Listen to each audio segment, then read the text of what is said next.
में रहते हैं जी। लेकिन हमारे यहाँ गांव में कोई भी ऑर्गेनाइज्ड बिजनेस या कोई भी ऑर्गेनाइज सेटअप जो है वो हमारे गांव में नहीं है। अब यहाँ पे भी जो मुझे सबसे ज़्यादा परेशानी हुई वो दूध बेचने में। दूध बेचने में ये परेशानी हुई कि दूध तो हम उपार्जन कर ले रहे थे, जहाँ हम लेके जा रहे थे वहाँ सही रेट नहीं। हेलो गाइस, तो वेलकम टू माय ब्लॉग। बहुत दिनों से अभी कुछ किए नहीं थे, ब्लॉग में डाले नहीं थे, तो अभी हम आए हैं अपने सुसारी गांव में। एक दिखा हमको, तो अंदर जा ही रहे हैं तो पता चला कि इसमें गाय रहता है बहुत ज़्यादा। ये जो है बहुत अच्छा स्पेस है और इतना अच्छा व्यवस्था है कि क्या ही बताया जाए। यहाँ आने के बाद देखे कि गाय रखा हुआ है, गाय है यहाँ पे जो कि दूध का बहुत अच्छा मतलब देख रहे हैं आप लोग, दूध का अच्छा व्यवस्था है। तो क्यों न यहाँ से दूध का जो है आगे बढ़कर जो गाय का इतना साफ सुथरा व्यवस्था हमको नहीं लग रहा है कि इधर कहीं होगा, जो कि हम एक दो विजुअल आपको दिखाएंगे। खा रही है, उसको रखने के लिए रख रखाव का जो व्यवस्था है कुछ इस प्रकार से है, देख रहे हैं। आगे ले चलते हैं हम आपको, गाय जहाँ सोती है वहाँ का व्यवस्था। गाय जो पानी पिएगा, जो खाएगा, देख रहे हैं। इधर गाय के लिए चारा का व्यवस्था किया गया है। हमारे मदन अंकल हैं, वही लगा रहे हैं सानी, जो हम लोग मतलब अपने मिथिलांचल के भाषा में चारा को सानी कहते हैं, जो कि लगाया जाता है। छोटा छोटा बच्चा लोग है, क्या हीरो देख रहे हैं। इतना अच्छा सुलभ ये दूध निकालने का व्यवस्था है। देखिए डर से उठ गया। व्यवस्था में तो कोई कॉम्प्रोमाइज़ नहीं किया गया, देख ही रहे हैं आप लोग। सानी लगबै छियै की दै छियै चारा में? घास और दाना और यह फलना चिलना देखिए। फलना चिलना कथी नाम कहियो ना, की दै छियै? सुधा चोकर और यह सब दै छियै, दवाई सब दै छियै, खैर देखिए। ये भी हैं गौ सेवक, लगे हुए हैं अपने काम में। अभी खाना खाने का समय हो गया गाय का।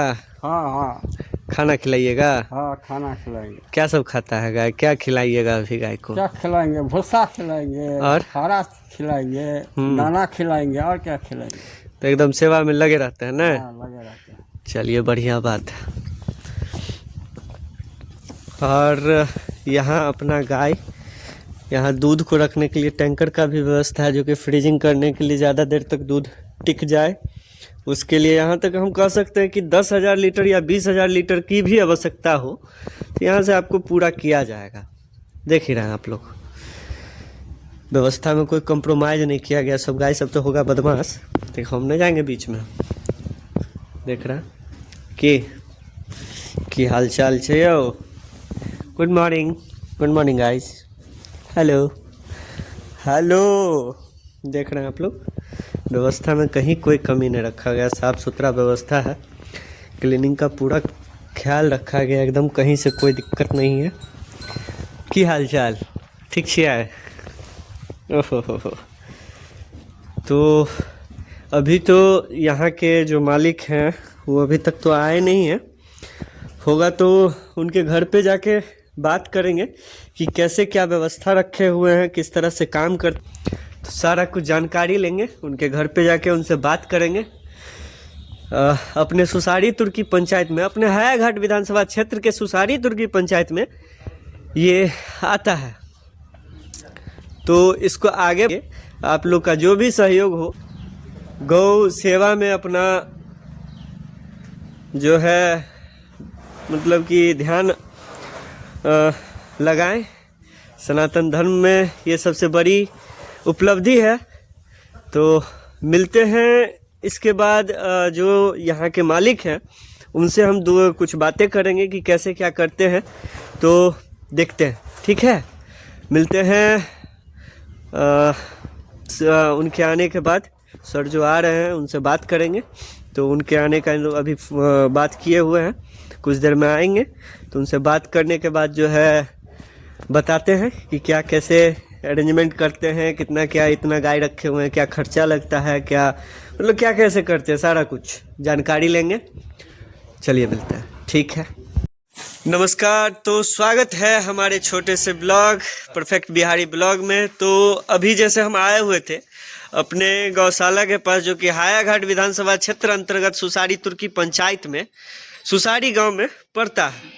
तो गाय का जो गौशाला का जो जैसा निर्माण किया गया था, जितना गाय था सब कुछ तो देखे ही थे। और यहाँ बोले हुए थे हम आपको कि इनके जो गौ सेवक के जो मालिक हैं उनसे हमारी बातें होंगी, उनसे मिलने का समय अब आ गया। उनको बुलाए हुए थे, भैया को बड़ी रिक्वेस्ट किए हैं, तो थोड़ा समय निकाल के हमको 10 मिनट का समय दिए हैं, तो उनसे कुछ वार्तालाप करेंगे।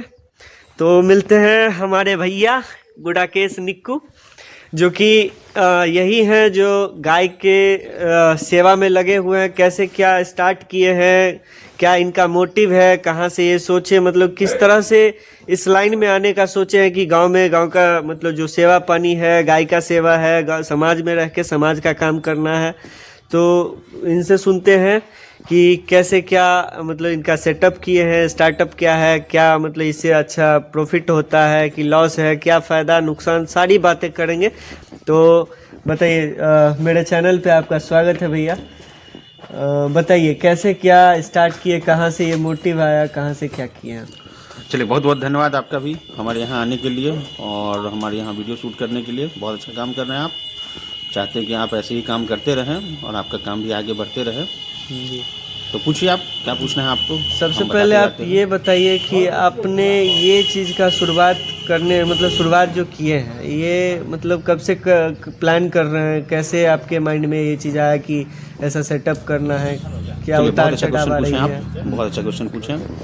तो ये मैं बेसिकली एक सिविल इंजीनियरिंग बैकग्राउंड से हूँ जी और मैं अपना नौकरी भी करता हूँ। जी कोरोना काल में हमारा वर्क फ्रॉम होम हुआ।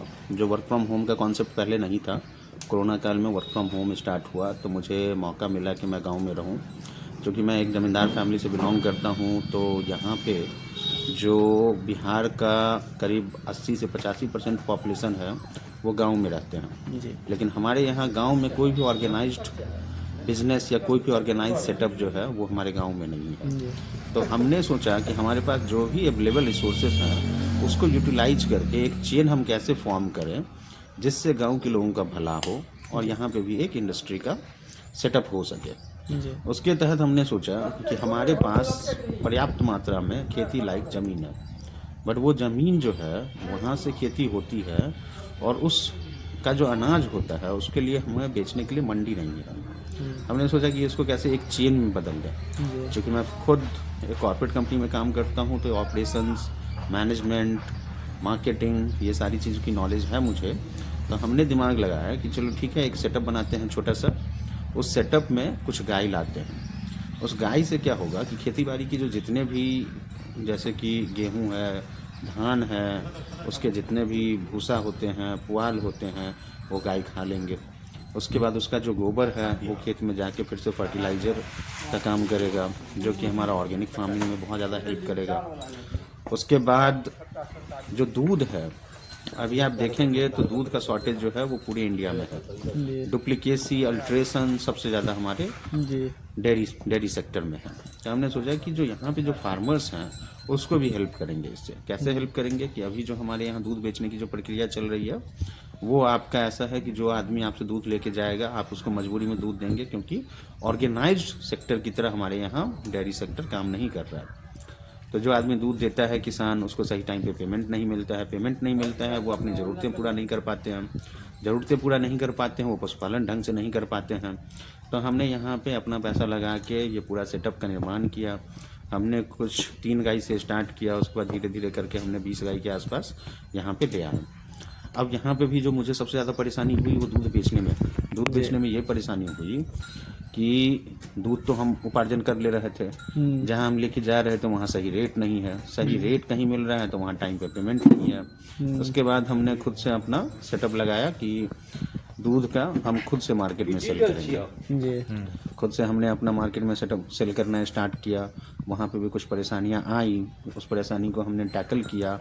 अब धीरे धीरे हमारा जो मेन मकसद है वो है कि अपना खुद का, जैसे सुधा का एक डेयरी प्लांट चल रहा है यहाँ पे, लेकिन यहाँ पे अपना खुद का प्लांट बनाएंगे। लगेगा समय 1 साल, 1.5 साल, 2 साल समय लगेगा जितना भी। लेकिन अपना प्लांट एक हो जाएगा। उस प्लांट में क्या होगा कि जितने भी किसान लोग हैं जो दूध उपार्जन कर रहे हैं वो सारा कलेक्शन यहाँ पे होगा। यहाँ पे प्रोसेस होके, जैसे कि पॉच पैकिंग हो गया, दही हो गया, पनीर हो गया, खोआ हो गया, मतलब प्रोसेस्ड प्रोडक्ट जो है वो मार्केट में हम सेल करेंगे। तो ये बेसिकली हमारा यहाँ का मिशन है। और इसमें जो अभी उतार चढ़ाव भी बहुत आती हैं आपको। उतार चढ़ाव में सबसे ज़्यादा परेशानी होता है कि हमारे यहाँ कोई भी स्किल्ड डॉक्टर नहीं है। डॉक्टर नहीं है। आजकल की जो गाय हैं, पहले देसी गाय होते थे वो कम बीमार पड़ता था तो दूध भी कम था। आजकल जो हम फिजिशियन लाते हैं या साहिवाल लाते हैं या क्रॉस ब्रीड के जो गाय लाते हैं उसमें बीमारियां ज़्यादा होती है। उसके लिए हमें बहुत ज़्यादा नॉलेज रखना चाहिए जो कि एक पशुपालक के लिए संभव नहीं है। अब समय समय पर जो गाय बीमार पड़ती है उसके लिए हमें पशु चिकित्सक की ज़रूरत पड़ती है। जो चिकित्सक हमारे यहाँ कोई भी स्किल्ड या कोई भी डिग्री धारी हमारे एरिया में नहीं है। जितने भी हैं झोला छाप डॉक्टर अपना प्रैक्टिस करते हैं, 2-4 बीमारी का दवाई जानते हैं। टेस्टिंग की कोई फैसिलिटी नहीं है, जांच सेंटर्स नहीं है। तो यहाँ पे एजम्पशन के बेसिस पे दवाई दिया जाता है जो किसी टाइम पे सूट करता है, किसी टाइम पे सूट नहीं करता है। उसके लिए हमारे जो पंचायत के मुखिया जी हैं, मुखियापति हैं श्री संजीव साहू जी, वो प्रयासरत हैं कि जो सरकारी डॉक्टर्स जो हैं एम्बुलेंस वाले वो बार बार विजिट करें। तो उनसे बहुत सहयोग मिला है कि उन्होंने पशु चिकित्सक को बुलाना स्टार्ट किया है। उससे हमें क्या फ़ायदा मिला है कि कम दामों में अच्छी सुविधा, चिकित्सा सुविधा मुहैया कराया जा रहा है और दवाई जो है वो भी सब्सिडाइज्ड रेट पे हमें प्रोवाइड कराया जाता है। तो ये एक बहुत अच्छा फैसिलिटी स्टार्ट हुआ है जिससे कि हमारा पशु चिकित्सा में खर्चा जो है वो थोड़ा सा कम हुआ है। और तो आपसे जानना ये चाहेंगे कि गाय जो रख रहे हैं उसमें जो परेशानियां आती हैं उसके लिए आप तुरंत उपचार के लिए क्या करते हैं? तो देखिए, परेशानियां यहाँ पे बहुत ज़्यादा आती हैं और उसके लिए हमें मेंटली प्रिपेयर्ड रहने की ज़रूरत पड़ती है। तो सबसे पहला परेशानी जो आती है, अचानक हमारा गाय जो वो बीमार पड़ जाता है, वो सबसे ज़्यादा परेशानी होता है क्योंकि तुरंत डॉक्टर अवेलेबल नहीं होते हैं। तो इसमें सबसे बड़ी उपलब्धि जो है, सुसारी तुर्की पंचायत के मुखियापति श्री संजीत साहू जी ने क्या किया, जब हमने उनसे मिला, अपनी परेशानी शेयर किया, उनसे पूछा कि आप सरकारी सुविधा के तहत आप क्या सुविधा हमें प्रोवाइड कर सकते हैं, मुहैया करवा सकते हैं। तो उन्होंने बहेड़ी ब्लॉक में जाके जो पशु चिकित्सक हैं उनसे बात किया, उनको हमारी समस्याओं से अवगत करवाया और उन्होंने एक नंबर हमें प्रोवाइड करवाया 1962। तो उस पर क्या बताया उन्होंने कि आप इस नंबर पे फ़ोन करके आप डॉक्टर से तुरंत परामर्श ले सकते हैं। इसमें थोड़ी सी एक कठिनाई ये है कि हम वो कॉल जो है वो 10 से 6 बजे के बीच में ही कर सकते हैं क्योंकि उनका भी टाइमिंग है। और उस 10 से 6 बजे के बीच में हम एक एक्सपर्ट डॉक्टर से बात करके अपने पशु की जो भी समस्या है वो समस्या हम उनको बता के उनसे हम प्रिस्क्रिप्शन ले सकते हैं, उनका हम इलाज कर सकते हैं। लेकिन यदि उनसे भी ठीक नहीं होता है तो उसमें क्या कर सकते हैं हम कि उनको हम रिक्वेस्ट करके अपने यहाँ बुला सकते हैं। वो हमारे यहाँ आते भी हैं, वो फ्री में इलाज भी करते हैं और हमें दवाइयाँ भी देते हैं। दूसरी परेशानी आपका ये है कि पशु का, गाय जो है उसका खाने पीने की जो है वो एक रूटीन के तहत होना चाहिए क्योंकि उनको प्रोटीन भी उनके खाने में होना चाहिए, कार्बोहाइड्रेट भी उनके खाने में होना चाहिए, फैट भी उनके खाने में होना चाहिए। तो उसके लिए जो हमारे पास अवेलेबल फीड है कॉफीड, वो सही से यहाँ पे उपलब्ध नहीं हो पा रहा है।